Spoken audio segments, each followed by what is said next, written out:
nessa noite. Amém, irmãos? Louvado seja Deus, Senhor nosso Deus e nosso Pai, Pai bendito, amado, Pai querido.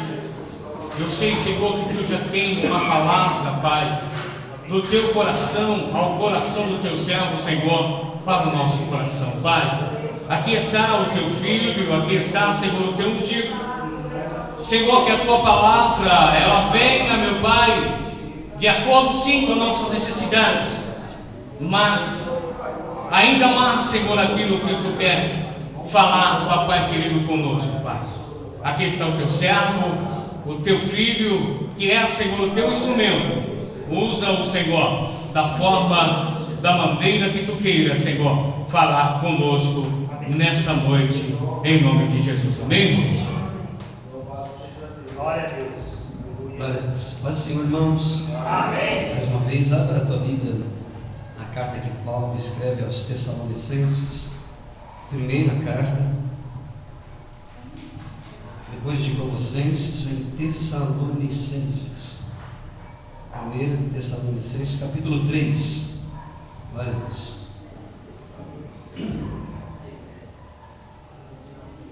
Capítulo de número 3, vamos meditar na palavra de Deus aqui nesse texto.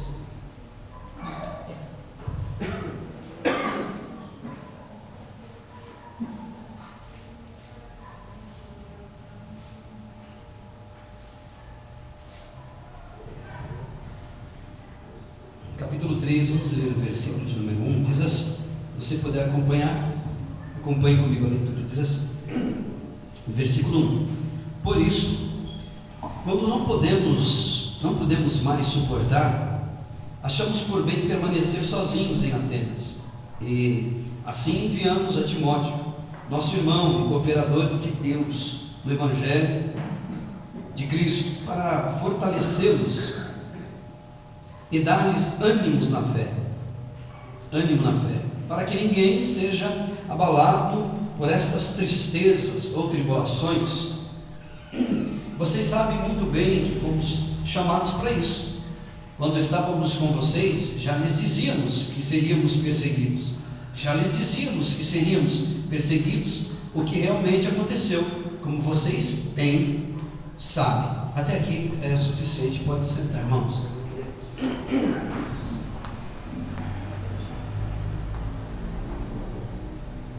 Graças a Deus, nós seres humanos, a gente, no fundo, por mais que a gente não confesse com a nossa boca, por mais que a gente não diga com todas as letras,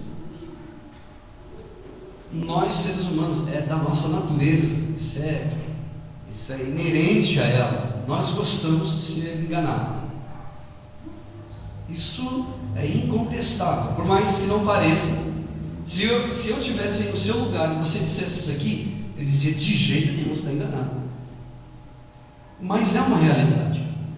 A propaganda, por exemplo, nos mostra isso todos os dias. Quando a gente vê na TV ou numa loja dizendo lá R$1,99, a gente adora essas coisas. A gente sabe que não é, mas a gente acredita e entra para comprar. Por mais que a gente não fale, a nossa natureza gosta de ser enganada. Já viu aquele sujeito que está namorando com a moça e a moça diz assim para ele, você me ama?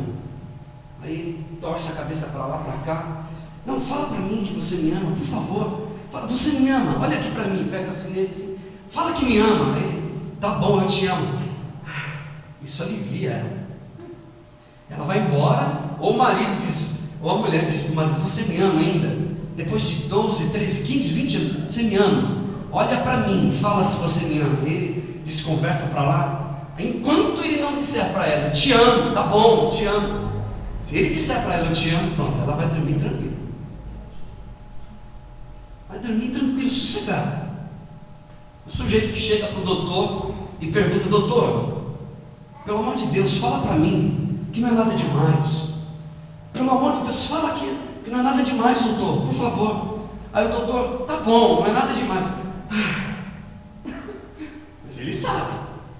E aí, depois de muito tempo, o médico vai enganando, enganando. Por isso que a gente ouve aquele termo: o sujeito foi desenganado pelo médico, porque ele foi enganando, enganando, enganando, e foi aliviando a dor até então da família. A família foi: não, o médico falou que tem jeito, mas ele sabe. Ele vai enganando, enganando, até que um dia a notícia chega lá dentro de casa: fulano de tal foi desenganado pelo médico. Querendo ou não, a gente gosta de ser enganado, a gente prefere assim. É aquela velha propaganda que diz assim: leve 3 e pague 2. A gente vai lá e compra. Tudo mentira. Está pegando os 3 e pagando os 3. Mas a gente acredita que é verdade, parece que é verdade. É a mesma coisa, aquela propaganda do posto de gasolina: abasteça e concorra a um cupom para você concorrer a um Camaro amarelo. A gente abastece hoje, amanhã, depois, o tempo todo, o mês inteiro ali, e nada de Camaro amarelo. Mas a gente adora essas coisas. Vamos concorrer. Chega a notícia todo dia no celular: recarregue R$5 ou participe da bolada, e a gente fica mandando, é só 50 centavos. Aí você vai mandando, e aí eu já caí nessa uma vez. Eu mandei umas 15 mensagens. Até hoje eu estou esperando meu tablet, na época da dificuldade. Mas a gente gosta dessas coisas. Tudo por R$1. É R$2,99. Esse negócio de 99 já é para enganar, e a gente adora isso. É 99, não é nem 3, é R$2,99. E a gente, isso no mundo espiritual não é diferente. Isso é na vida familiar, na vida comum é assim. Porém, esse negócio de enganar as pessoas com R$1,99, com propaganda de cupom, esse negócio não é com Deus. Deus não trabalha com o método do médico que vai enganando, depois desengana. Deus, ele é realista, ele não engana ninguém. Deus, quando nos chamou, e cada dia nós temos as escrituras sagradas para a gente saber a verdade da vida cristã. Diz a Bíblia que Deus, ele é santo, por isso Deus não engana ninguém. No mundo cristão evangélico existe muito dessa propaganda de R$1,99, do cupom, da bolada, do sorteio. Existe muito isso, e a nossa natureza adora essas coisas, e a gente corre atrás do R$1,99 evangélico, espiritual. Eu me lembro da história de um rapaz que estava namorando com a moça. Escute, sentado no banco da praça. Isso é uma história só. E a moça apaixonada por ele, beijando, abraçando, dizendo: eu te amo, eu te amo. E aí, aquelas historinhas de gibi, na cabeça da moça, por cima sentia um coração assim, ela apaixonada por ele. E ele ali também: eu te amo, eu te amo. E na cabeça dele tinha um coração também, mas de cabeça para baixo. A mente do homem, as intenções do homem, quando vem a propaganda, ele dizendo: te amo, te amo, te amo, mas no fundo, no mundo espiritual, o que acontece é isso. E quando a Bíblia fala da igreja, fala de Jesus para a vida da gente, não adianta a gente dizer: eu te amo, te amo, te amo, sendo que no fundo, na nossa cabeça aqui tem um balãozinho, né, de gibi dizendo outra coisa, porque Deus conhece a intenção do nosso coração. Então é assim, quando a gente lê esse texto aqui, esse texto que Paulo está escrevendo para a igreja, ele é um sujeito muito sério, e ele leva as coisas de Deus muito a sério. Que tivesse uma pessoa para ele falar de Jesus, ele falaria com muita seriedade, com muito conteúdo daquilo que ele estava falando.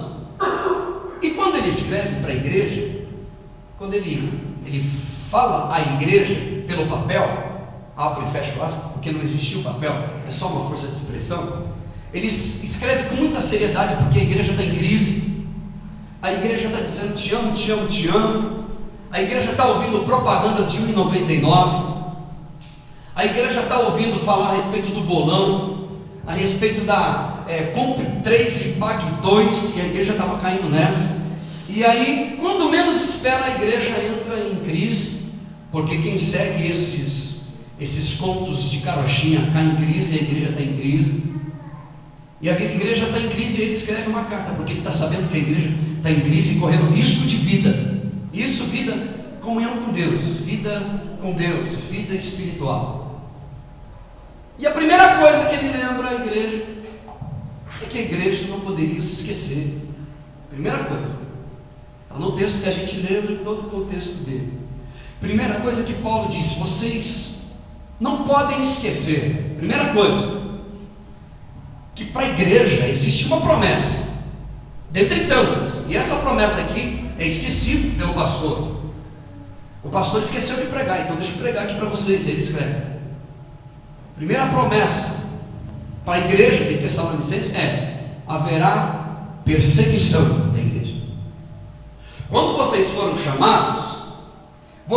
chamados já sabendo de antemão que haveria perseguição na igreja.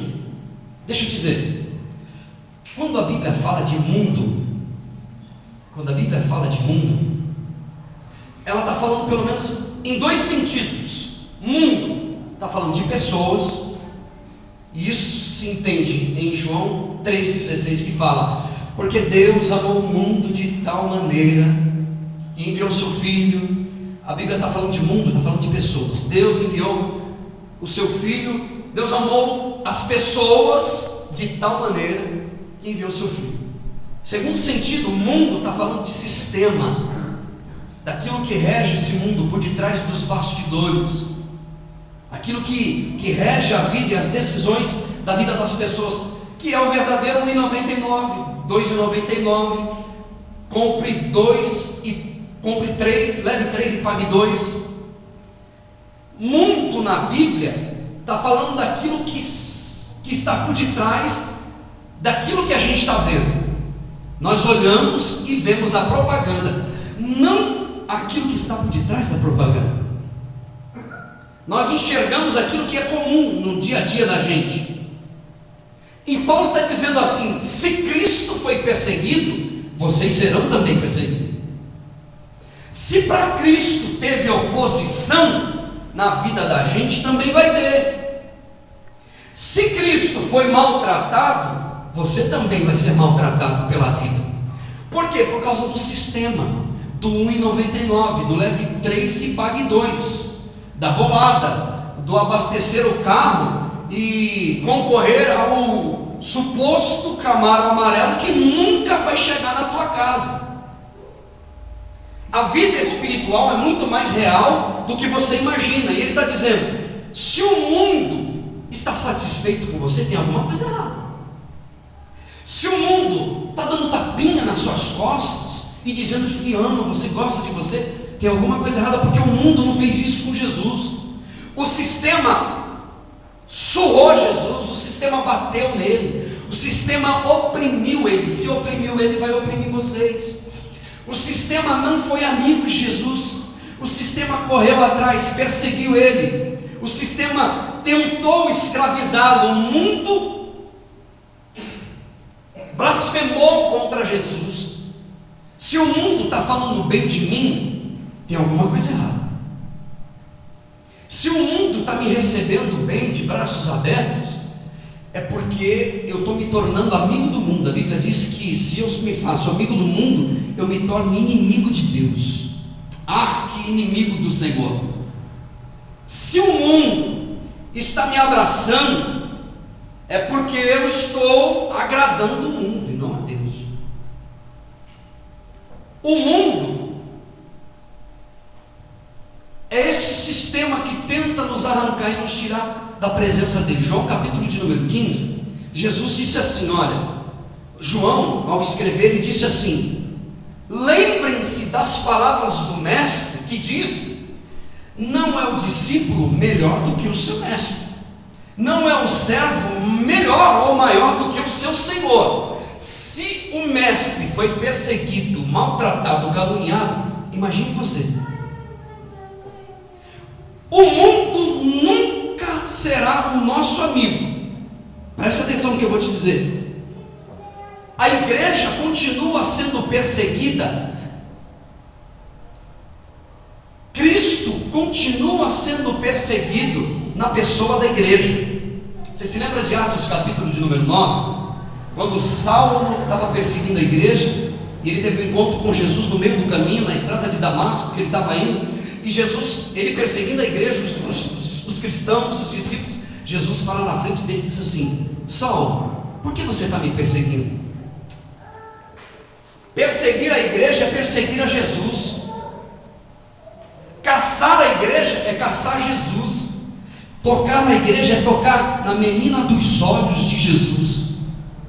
E Jesus disse, Jeremias, eu me lembro que ele disse no capítulo 15, versículo de número 15, se não me falha a memória, ele disse assim: por amor de ti eu sou perseguido o dia todo, por amor de ti eu tenho sido afrontado, o mundo te odeia, o mundo te quer, o mundo está caçando a igreja para fazer com que a igreja se torne mundo novamente.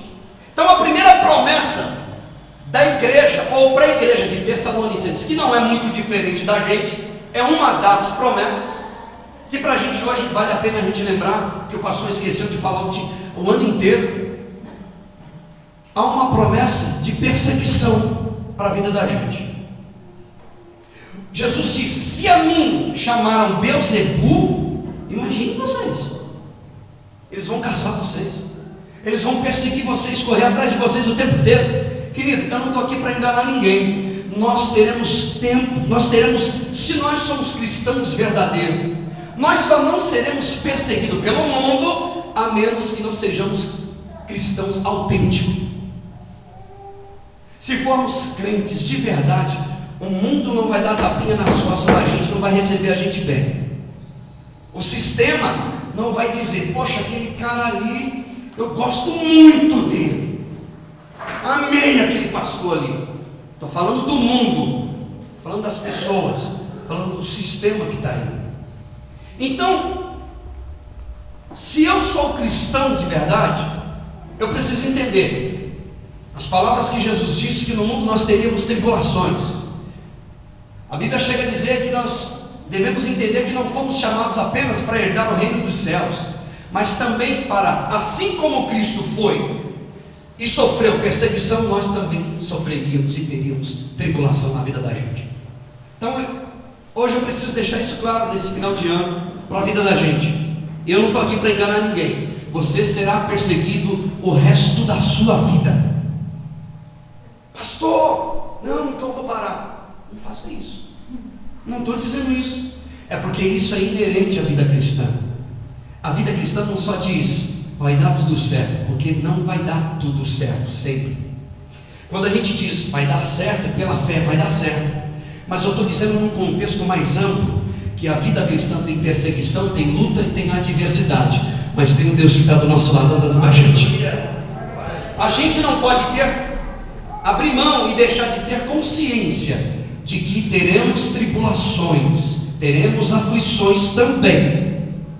Segundo lugar, Paulo está dizendo para a igreja o seguinte: se você quiser ser um cristão autêntico, não seja murista. Ele diz aqui no texto, no capítulo de número 3, se você puder acompanhar comigo no versículo. Primeiro eu disse a respeito da igreja ser perseguida, que está no versículo de número 3, na parte B. Capítulo 3, versículo 3, na parte B, ele diz assim: olha,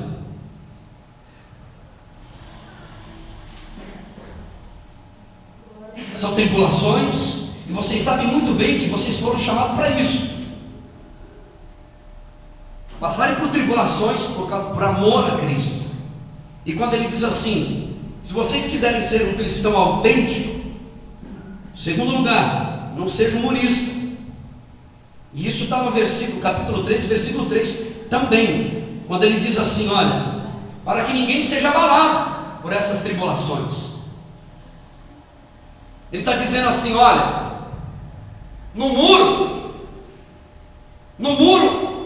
os teus pés podem escorregar a qualquer momento. No muro, quem está no muro não está com os pés no chão, é claro. No muro não há segurança. No muro o vento pode te derrubar. Quem está no muro está correndo risco de cair do muro. Aliás, o muro pode cair a qualquer momento. Porque tinha gente aqui que não sabia o que queria da vida, se vai ou se fica, por causa das tribulações. Pastor Paulo, não aguento mais, é muita luta, é muita tribulação. E aí o sujeito vinha para cá e não sabia se seguia a pregação do Evangelho, porque era muita perseguição, é na empresa, é perseguição dentro de casa, é luta, não está valendo mais a pena. Então tinha muita gente em cima do muro, e ele disse assim: se você quiser ser um cristão autêntico, não seja um murista, saia de cima do muro. Você se lembra de Josué? Josué está no linear da vida dele, está no momento pico de tomar uma decisão na vida dele. Ele disse assim: olha, eu não sei vocês aí, mas eu e a minha casa nós já decidimos, nós vamos servir ao Senhor, custe o que custar. Nós vamos servir ao Senhor. Eu me lembro da história do sujeito que estava em cima do muro. Eu já contei umas 2 vezes aqui pelo menos. Ele em cima do muro, do lado de cá era o inferno, e do outro lado era o céu. Do lado de cá o inferno diz, o céu dizendo: vem para cá, pula para cá. Coisa de crente, vem para a igreja, vem, aceita Jesus, e pega e ameaça ele: olha, o inferno vai te matar, aquela coisa toda. E vem para cá que é melhor. E o inferno olhava, aqueles demônios olhavam e ninguém dizia nada. E o chefe do inferno estava lá, olhava, não dizia nada. O cara em cima do muro. E o povo do céu dizendo: vem para cá, corre, sai daí, desce do muro. E aí ele ficou indignado. Ele falou: mas peraí, como é que é isso? E perguntou para o demônio lá, para o Satanás, disse: peraí, eu não estou entendendo, o céu está me chamando, gritando, vem para cá, e vocês não falam nada? Aí o diabo disse para ele: sabe o que é? Porque o muro é meu, já está do meu lado já, o muro me pertence. Não existe comunhão entre luz e trevas. Irmãos, esse ano que está começando agora, é muito importante a gente ter isso na nossa mente, na nossa cabeça. Haverá tribulações na vida da gente, mas existe um Deus no céu que sustenta a vida da gente, que guarda a vida da gente, que a gente pode confiar nele. Mas essa consciência cristã a gente não pode deixar de tê-la. Haverá tribulações, haverá problemas com o CPF, problemas na empresa, vai ter problema dentro de casa com o marido com a mulher, o filho com a mãe com o pai, o patrão com o funcionário com o patrão, o pastor com a ovelha com o pastor. Vai ter problema, vai ter problema lá, vai ter problema aqui, mas nós temos que ter certeza de uma coisa: na caminhada da vida existe um Deus no céu que está do lado da gente, e a gente não pode ficar em cima do muro, porque existe uma conspiração do mundo contra a minha vida, existe uma conspiração do inferno para me arrancar da presença de Deus. Jesus disse em Mateus capítulo 5: vocês vão ser perseguidos. Senhor, não vai ser agora, tudo certinho agora, de agora em diante. Não, vocês vão ser caçados, eles vão caçar vocês, muitos de vocês vão parar dentro da prisão, tem muitos de vocês que vão parar dentro da cadeia. Irmãos, foi dito e certo. O sujeito mais do que depressa foi parar dentro da cadeia, mas nós precisamos de discernir entre o certo e o falso, entre o verdadeiro e o falso. Na caminhada da vida cristã a gente precisa descobrir o que é verdadeiro e o que é falso. Leve 3 e pague 2. Será que é verdadeiro isso aí? Coloca 20, 30 reais de gasolina no mundo espiritual e concorra um Camaro amarelo. Ah, tá. Você quer nessa? Você confia nisso? No mundo espiritual está cheio de propagandas assim. R$1,99, não é 2 não, tá vendo? É promoção. Vai nessa, vai lá para você ver o que acontece. E Jesus está dizendo, Paulo está dizendo, vocês precisam discernir entre o certo e o errado, entre o verdadeiro e o falso. Em Gálatas capítulo 6 ele diz assim: olha, por causa de muitos que estão constrangendo vocês a circuncidarem, você entende, né? Circuncidarem, tem muita gente que está entrando nessa onda com medo da perseguição que está havendo contra a cruz de Cristo. Por causa da perseguição, tem muita gente caindo no conto da carochinha do R$1,99, do leve 3 e pague 2 só. E aí, veja bem, Jesus disse em Lucas capítulo 18, que todo aquele, foi lido aqui, eu acho que foi Lucas 18, o Antônio leu, que todo aquele que largasse pai, mãe, filho, casa e etc., neste mundo aqui ia receber 100 vezes mais, e no mundo vindouro a vida eterna. E isso aconteceu na vida do Paulo.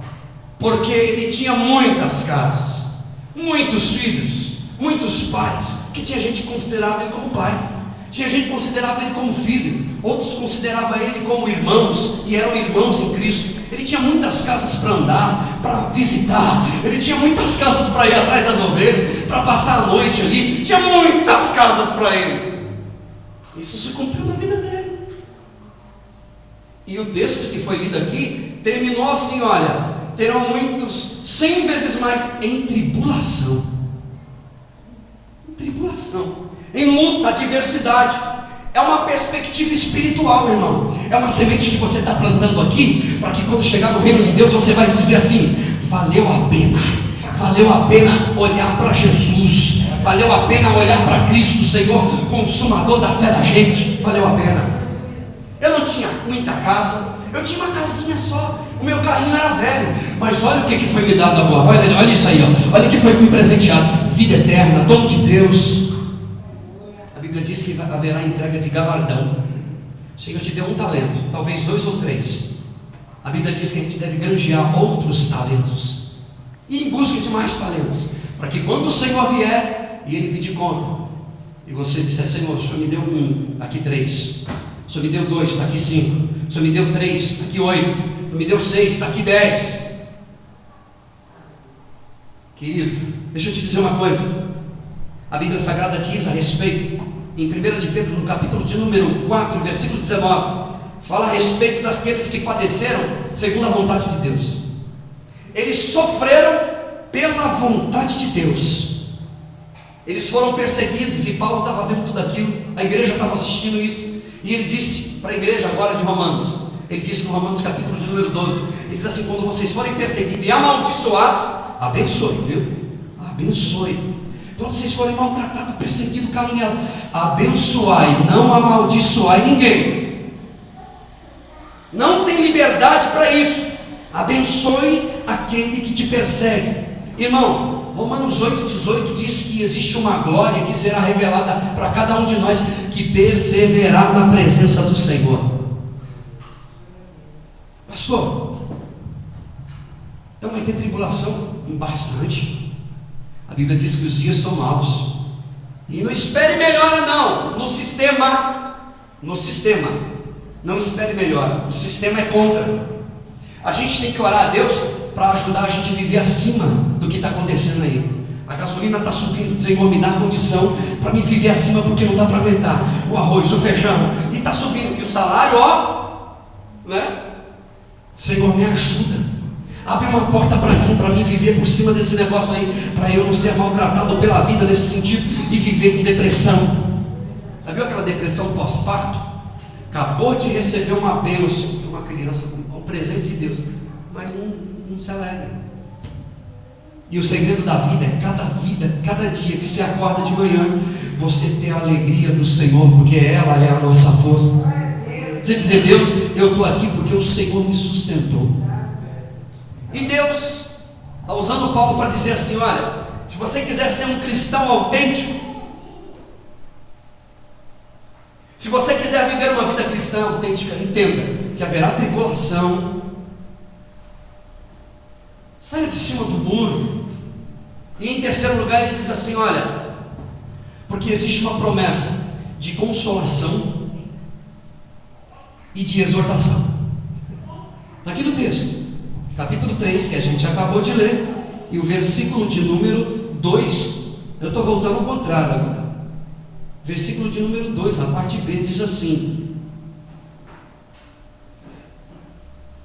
nós estamos enviando Timóteo até vocês para fortalecer vocês, para animar vocês, para dar ânimo para vocês e para exortar vocês.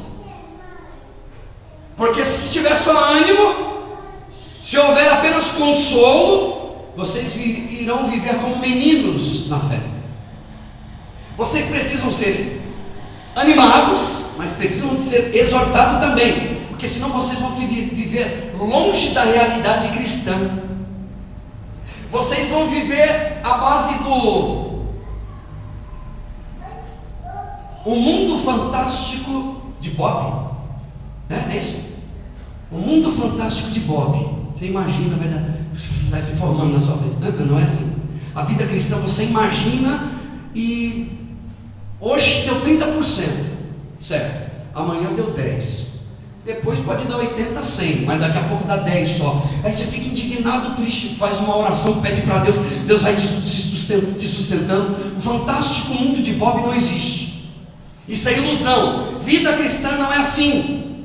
Porém, existe uma promessa de consolo. Romanos capítulo de número 8, versículo 35, a Bíblia diz assim: quem nos separará do amor de Cristo? A tribulação, a perseguição, a angústia, a espada, a fome, seja lá o que for, a altura, a profundidade, os demônios, principado, potestade. Ninguém pode nos separar do amor de Cristo, do amor de Deus que é em Cristo Jesus, Senhor. A Bíblia diz,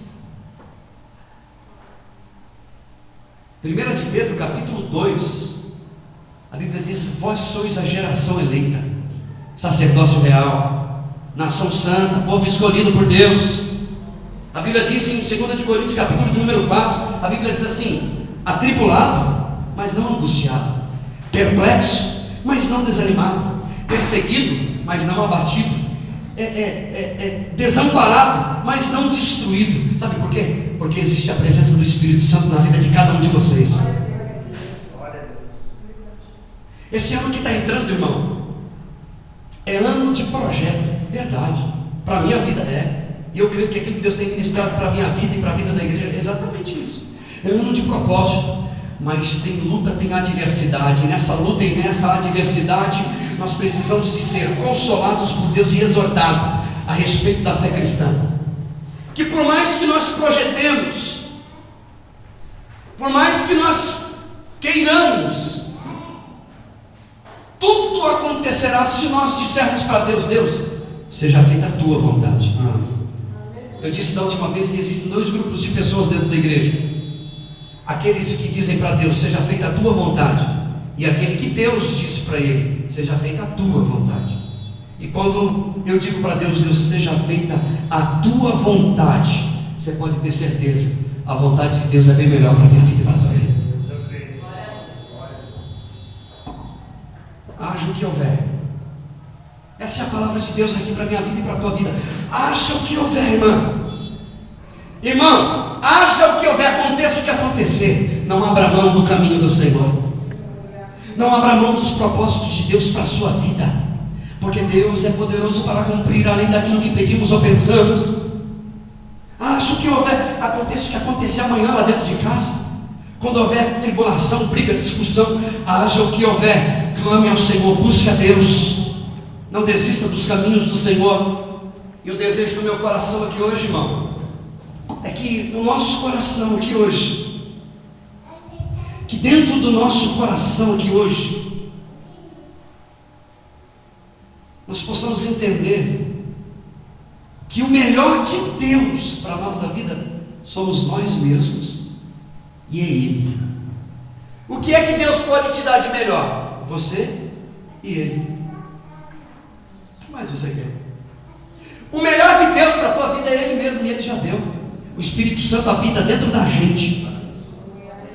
Que nós possamos agradecer a Deus pelo melhor dele na nossa vida, que é a pessoa dele.